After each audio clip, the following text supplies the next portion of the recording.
بہرحال اب میں مستقبل کی طرف آتا ہوں. اس کو میں دو حصوں میں تقسیم کروں گا، ایک مستقبل بعید، ایک مستقبل قریب. مستقبل بعید جو زیادہ بعید نہیں ہے میرے نزدیک، وہ بہت زیادہ دور نہیں ہے. وہ کیا ہے؟ قرآن مجید کے صغرا کبرا سے بھی ثابت ہوتا ہے. پوری وضاحت کے ساتھ قرآن میں یہ نہیں ہے، لیکن صغرا کبرا قرآن میں موجود ہے، جس کا لازمی نتیجہ ہے جو میں ابھی آپ کے سامنے رکھوں گا. اور احادیث نبویہ سے بڑی وضاحت کے ساتھ ثابت ہے کہ قیامت سے قبل پوری دنیا میں، پورے گلوب پر دین حق اسی طرح غالب آئے گا جیسے کہ حضور کی جد و جہد کے نتیجے میں جزیرہ نما عرب میں غالب آیا تھا. قرآن میں صغرا کبرا کیا ہے؟ 3 دفعہ کہا کہ ہم نے بھیجا ہے محمد کو صلی اللہ علیہ وسلم دین کو غالب کرنے کے لیے. وہ آیت میں نے بار بار کوٹ کی ہے. 5 دفعہ کہا ہے کہ ہم نے بھیجا ہے محمد کو پورے عالم انسانیت کے لیے. سب سے اہم آیت ہے سورہ سبا کی نمبر 28 آیت، وَمَا أَرْسَلْنَاكَ إِلَّا كَافَّةً لِلنَّاسِ بَشِيرًا وَنَذِيرًا. اے محمد ہم نے آپ کو نہیں بھیجا مگر پوری نوع انسانی کے لیے بشیر اور نذیر بنا کر. اب اس صغرا کبرا کو جوڑیے. جب تک پوری دنیا پر دین حق اسی طرح غالب نہ ہو جیسے کہ حضور نے عرب میں کر دیا تھا، حضور کا مقصد بعثت ہنوز شرمندہ تکمیل ہے. اور یہ ممکن نہیں ہے کہ دنیا ختم ہو جائے اور حضور کا مقصد بعثت جو ہے پورا نہ ہو. احادیث کے اندر وہ حدیث جو میں 2 دفعہ آپ کے سامنے لا چکا ہوں، پہلا دور نبوت، دوسرا خلافت علی منہاج النبوہ، تیسرا ملکن عاضن، چوتھا فرمایا ثم تکون ملکن جبرین، پھر ملوکیت ہوگی مجبوری والی، غلامی والی. اب میں نہیں کہہ سکتا کہ اس وقت صحابہ نے اس کا کیا مطلب سمجھا ہوگا. یہ 2 ملوکیتیں علیحدہ علیحدہ حضور نے گنوا دی. آج ہم سمجھ سکتے ہیں کہ پہلی ملوکیت وہ تھی جس میں سلاطین اور ملوک مسلمان تو تھے، کلمہ گو تو تھے. پھر ہم ملکہ وکٹوریہ کے غلام ہو گئے. یہ ملکن جبرین، یہ پورے عالم اسلام کو جو رونق ڈالا تھا کولونیل پاورز آف یورپ نے، یہ اس کی طرف اشارہ ہے. یہ فرمایا یہ دور بھی رہے گا جب تک اللہ چاہے گا، پھر اللہ اسے بھی اٹھا لے گا. And the good news is ثم تکون خلافت علی منہاج النبوہ، پھر دوبارہ دنیا میں خلافت علی منہاج النبوہ کا نظام قائم ہوگا. یہ ہے وہ دور جو آنے والا ہے، مستقبل میں آئے گا، لازماً آئے گا. 2 پتنگیں ہیں اڑ رہی ہیں، ان کا پیچ پڑنے والا ہے بہت زبردست. ایک ہے نیو ورلڈ آرڈر جو حقیقت میں جیو ورلڈ آرڈر ہے، ایک ہے جسٹ ورلڈ آرڈر آف اسلام. مقابلہ انہی میں ہونا ہے. اور نتیجے میں بالآخر اسلامی خلافت گلوبل کی طرف تو دنیا جا ہی رہی ہے. گلوبلائزیشن. یہ ملکوں کے درمیان لکیریں تو تقریباً بے ایمانی ہو جائیں گی. ملٹی نیشنلز کی حکومت ہوگی اصل میں. تو باقی حکومتیں جو ہے تو انتظامی قسم کے وہ ایک ریجنز ہوں گے. جیسے کہ پہلی جنگ عظیم سے پہلے پوری امت مسلمہ ایک وحدت تھی. ہاں حکومت یہاں مغلوں کی ہے، وہاں صفویوں کی ہے، لیکن کہیں کسی پاسپورٹ کی ضرورت نہیں، کہیں کسی ویزا کی ضرورت نہیں. کوئی مغرب سے چل کر آتا ہے ابن بطوطہ اور پہنچ جاتا ہے ہندوستان تک، اور یہاں آ کر وزیر بن جاتا ہے. He is not the son of the soil. امت کی وحدت برقرار تھی. یہ امت کی وحدت ختم ہوئی ہے فرسٹ ورلڈ وار کے بعد. المصر للمصریین، الشام للشامیین، العراق للعراقیین، یہ نعرے لگے ہیں امت کی وحدت کو پارا پارا کرنے کے لیے مغرب کے زیر اثر. یہ سب سے بڑی سازش تھی امت کی وحدت کو ختم کرنے کے لیے. بہرحال ایک تو یہ جس کی کے بارے میں حضور نے خبر دی کہ دوبارہ آئے گا خلافت علی منہاج النبوہ کا نظام. اور 2 حدیثیں آپ کو سنا دینا چاہتا ہوں جس میں حضور نے خبر دی ہے کہ اب جب یہ آئے گا تو گلوبل ہوگا. ایک حدیث ہے حضور صلی اللہ علیہ وسلم کے ایک غلام جنہیں آپ نے آزاد کر دیا تھا، حضرت ثوبان رضی اللہ تعالی، ان کی روایت ہے عن ثوبان رضی اللہ تعالی عنہ قال قال رسول اللہ صلی اللہ علیہ وسلم ان اللہ زوى لي الارض، اللہ نے میرے لیے پوری زمین کو لپیٹ دیا یا سکیڑ دیا، پوری زمین۔ فرائے تو مشارقہا و مغاربہا، میں نے سارے مشرق دیکھ لیے، سارے مغرب دیکھ لیے۔ وَإِنَّ أُمَّتِي سَيَبْلُغُ مُلْكُهَا مَا زُوِيَ لِي مِنْهَا، اور میری امت کی حکومت ان تمام علاقوں پر قائم ہو کر رہے گی جو مجھے زمین کو سکیڑ کر یا لپیٹ کر دکھا دیے گئے۔ اور یہ روایت کسی دوسرے تیسرے درجے کی حدیث کے ذخیروں میں سے نہیں ہے، مسلم شریف کی روایت ہے، درجہ اول کی کتب۔ اور دوسری حدیث وہ مسند احمد ابن حنبل کی ہے، مقداد الاسود عن المقداد الاسود رضی اللہ عنہ قال قال رسول اللہ صلی اللہ علیہ وسلم لا يبقى على ظهر الارض بيت وبر ولا مدر الا ادخله الله كلمة الاسلام، اس روئے زمین پر نہ کوئی گھر رہے گا اینٹ گارے کا بنا ہوا، اور نہ کوئی خیمہ ہوگا جو کھالوں کا بنا ہوا، جس میں اللہ اسلام کے کلمے کو داخل نہ کرتا۔ بعز عزیز اور ذل ذلیل، یہ داخلہ دو میں سے ایک طریقے پر ہوگا، یا عزت والے کے اعزاز کے ساتھ، یعنی وہ خود اسلام قبول کر لے گا تو اس کے گھر میں یا اس کے خیمے میں اسلام داخل ہوگا، اس کی بھی عزت ہوگی۔ وَلِلَّهِ الْعِزَّةُ وَلِرَسُولِهِ وَلِلْمُؤْمِنِينَ، عزت کا حقدار تو اللہ ہے، اس کے رسول ہے اور اہل ایمان ہے۔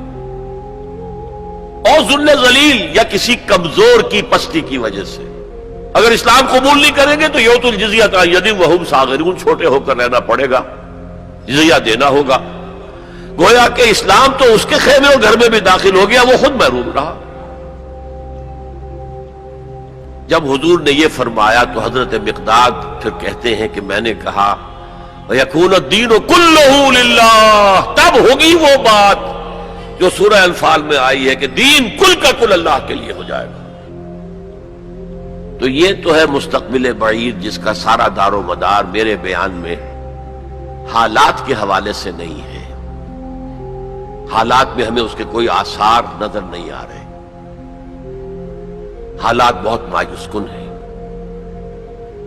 لیکن حضور کی دی ہوئی خبریں ہیں، وَهُوَ صادق المصدوق، منطقی طور پر بھی میں ان کا قائل ہوں اور حضور کی ان احادیث کی روح سے بھی قائل ہوں۔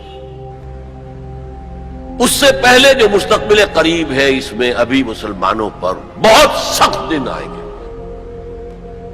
عذاب کا کوڑا اور شدید سے شدید تر ہو۔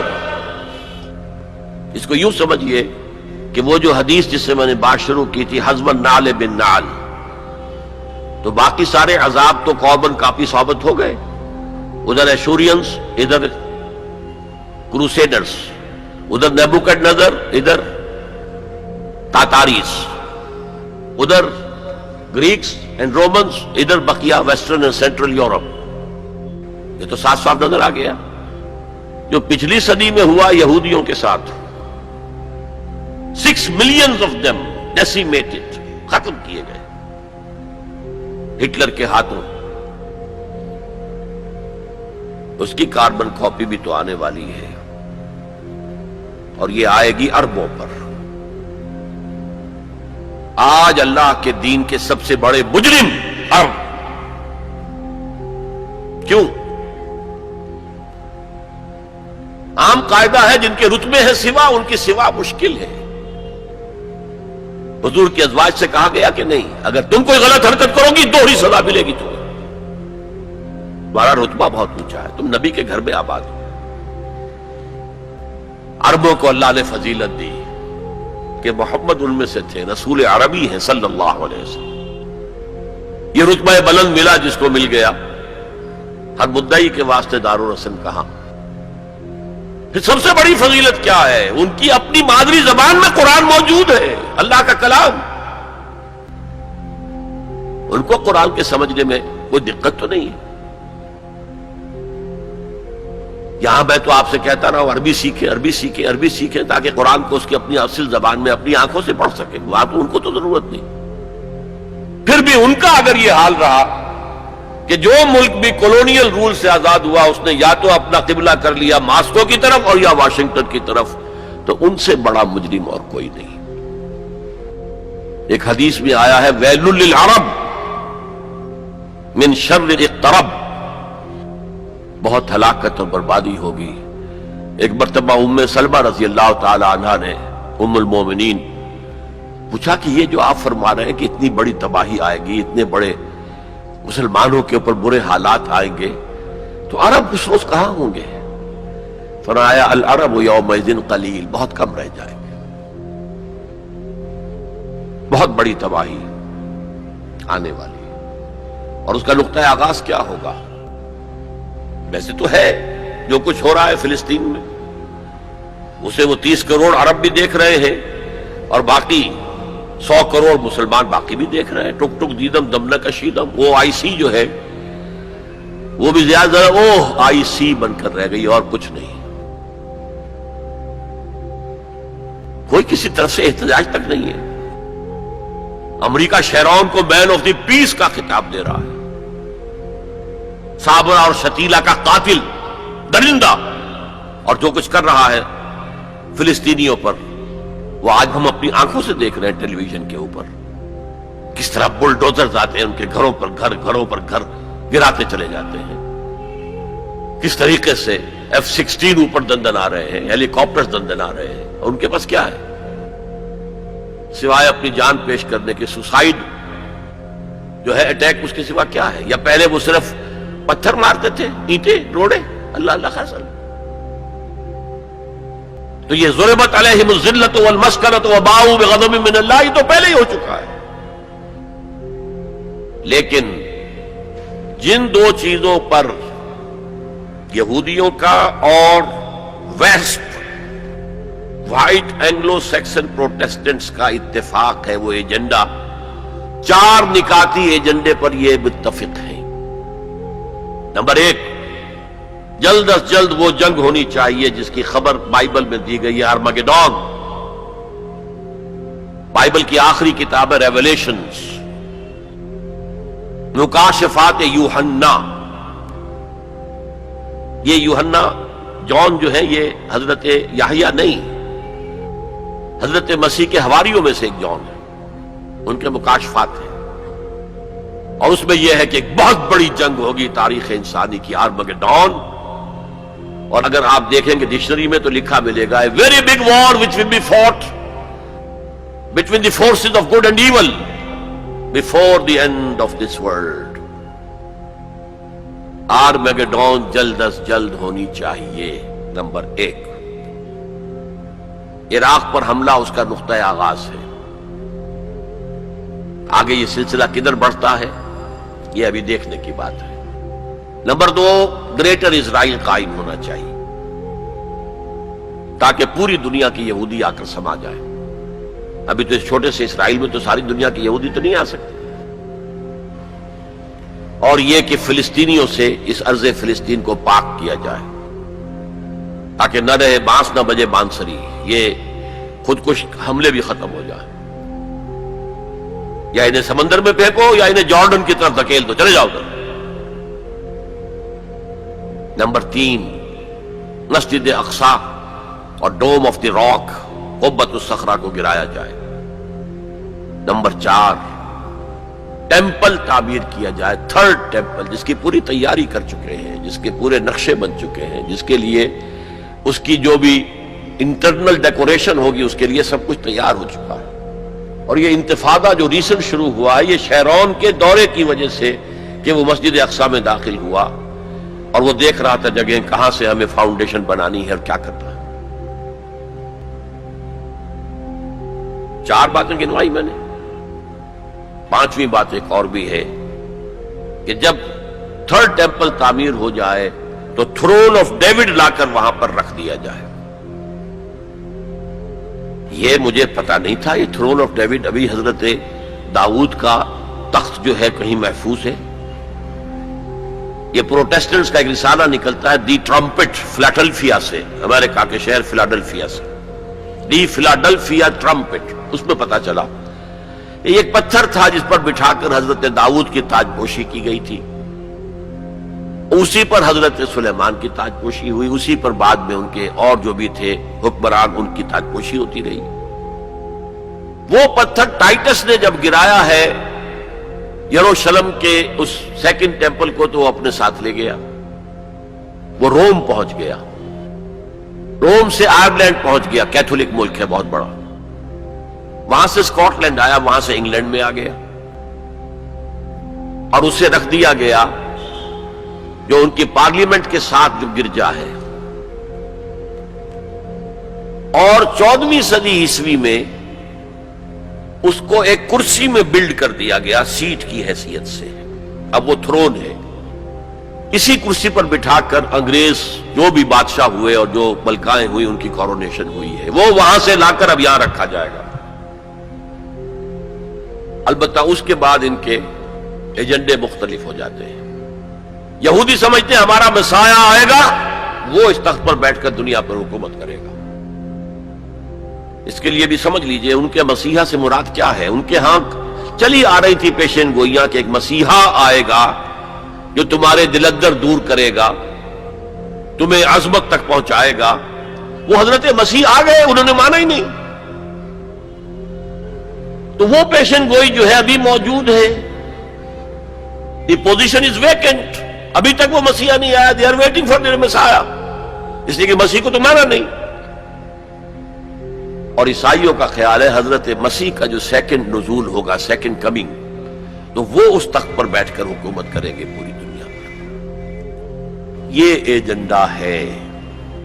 کوئی سبب معلوم ہو سکا ہے آج تک کہ عراق پر کیوں حملہ کیا گیا؟ اور کمال ہے کہ اس قوم نے پھر اسی شخص کو منتخب کر لیا۔ 9/11 کس نے کیا اس کی کوئی کبھی تحقیق ہوئی ہی نہیں، روک دیا گیا۔ جب شروع میں تحقیق شروع ہوئی تھی تو پہلے تو بیان آیا تھا بش کا کہ یہ لیک کیوں ہو رہی ہیں چیزیں اس سے، اور پھر سسٹم روک دیا گیا۔ یہ سارا جو معاملہ ہے، history is going towards that direction. لیکن بہرحال اس میں جو مسجد اقصی کی شہادت کے بعد اور قبۃ الصخرہ کے گرانے کے بعد جو خون کھولے گا عرب نوجوانوں کا، اس کا آپ اندازہ نہیں کر سکتے۔ عرب کے اندر جوش تو اب بھی ہے، نوجوانوں میں بہت ہے۔ وہ ایک ایسی بات ہوگی کہ جس پر خون جوش کھائے گا، اور اس سے پہلے تو یہ حکمران کہ جو ویسٹ کے گماشتے ہیں یہ انہیں قتل کریں گے، بھونیں گے، اور پھر یہ کہ کرسچنز اور جیوز، اور انہیں جیوز میں سے اینٹی کرائسٹ بھی کھڑا ہو جائے گا، دجال۔ یہ مقابلے ہونے ہیں، لیکن میں اب تفصیل میں نہیں جانا چاہتا۔ لیکن ان کے ذریعے سے عالم عرب پر تو بہت بڑا، بہت سخت عذاب آئے گا۔ باقی عالم اسلام دوسرے درجے میں ہے، مجرم۔ ہم سمجھتے ہیں کہ نمبر 2 پر ہم مسلمانان پاکستان ہیں، جنہوں نے اس ہندوستان کی تقسیم اسلام کے نام پر کروائی، اور 57 برس گزر گئے ہیں کہ اس اسلام کا کوئی نام و نشان وہاں نہیں ہے۔ وہی اسلام ہے جو ہر جگہ ہے، یہاں بھی ہے، مسجدوں میں آپ بھی جا رہے ہیں، ہم بھی جا رہے ہیں۔ لیکن وہ اسلامی نظام جو کہا گیا تھا کہ اسلام کے اصول حریت و اخوت و مساوات کا ایک نمونہ دنیا کو دکھانا چاہتے ہیں، وہ کہاں ہے؟ لیکن یہ کہ جہاں تک عرب پر اس عذاب خداوندی کا تعلق ہے، اس کا تو مجھے یقین ہے ہوگا، اور ہولوکاسٹ سے کم 10 گنا ہوگا، خاکم بدہن۔ جیسے نیبوکڈنیزر کے ہاتھوں جتنے مرے تھے، اس سے 100 گنا جو ہے وہ تاتاریوں کے ہاتھوں مرے۔ لیکن یہ کہ باقی امت جو ہے، شاید اللہ تعالی ہمیں ہدایت دے دے، شاید اللہ تعالی قوم یونس کی طرح ہمیں توبہ، اجتماعی توبہ کی توفیق دے دے۔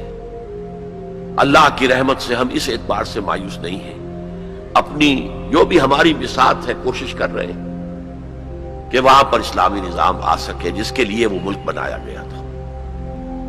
بہرحال یہ ہے میرا تجزیہ مستقبل کے بارے میں۔